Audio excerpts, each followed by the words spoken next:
Hello, I'm Jennifer Barrera and I'm in Biology 225 and today is February 8th and I'll be doing the lab part 1 and it's on the biochemical testing for microbial identification.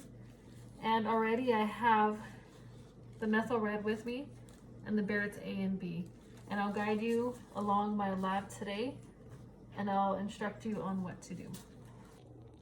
The first thing I'm going to do is find my broth. It's the MRVP broth labeled up here. So I'm going to grab both of them and I'm going to label one of them E. coli and the other one I'm going to label S. epidermidis.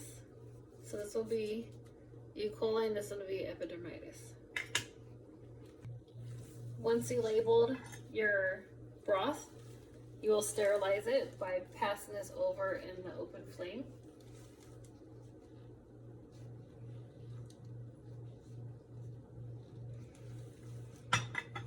There's one.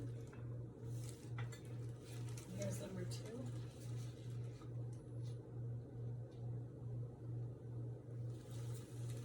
I'll do the same process with my active cultures that I did previously.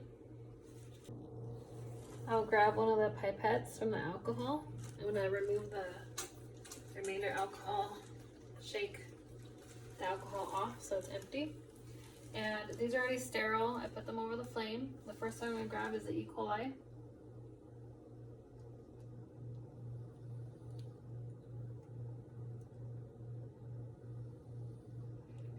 And I'm going to put 4 drops in the new one. There's 4. And then this I'm going to put in bleach. I will then grab the broth, the MRVP broth, and put it over the flame to sterilize it. And place the cap back on it. There's 1.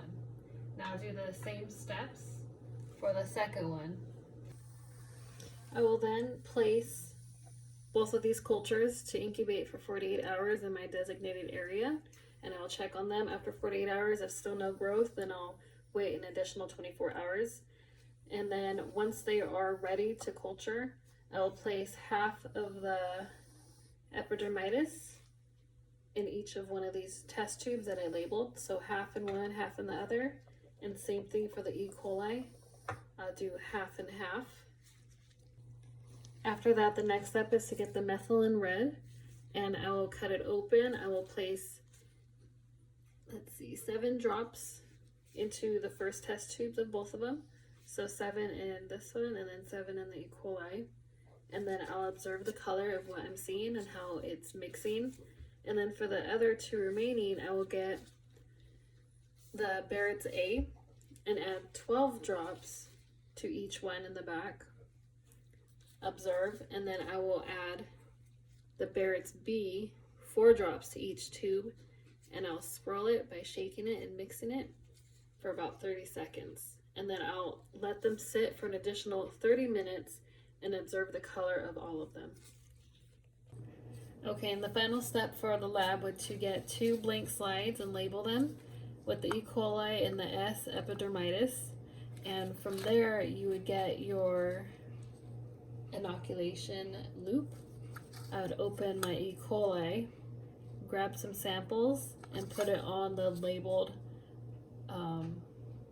slide. Put this in alcohol, clean it, and I would do the same for the other one. And once you put it on the slide, you'll place a drop of hydrogen peroxide onto the slide on the sample, and the oxygen bubbles you would see forming. And the absence of the bubbles is a negative test result. From there, I'd document my observation of what I saw on the slide, take a photo and upload it into my lab. And that is the end of the lab 1 for the biochemical testing for microbiology identification. So for the methyl red, the Proskauer, and the Catalase testing.